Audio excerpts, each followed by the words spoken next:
Eka Pada Kapotasana or Pigeon is a great pose to stretch the hips, groin, hip flexors, inner thighs and lower back.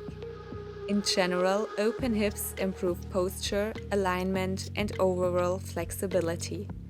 But how to do the pigeon pose?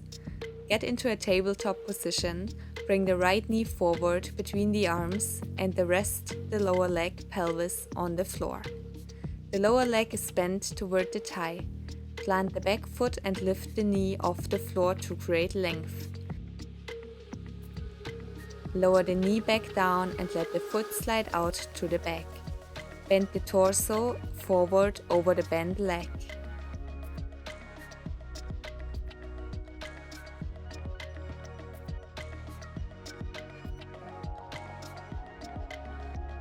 Extend or angle your arms. Rest your head on your hands or arms. Shoulders and face remain relaxed.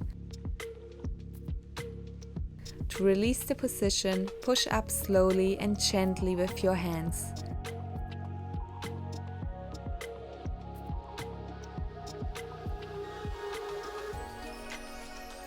Let's practice the pigeon pose together for 1 minute.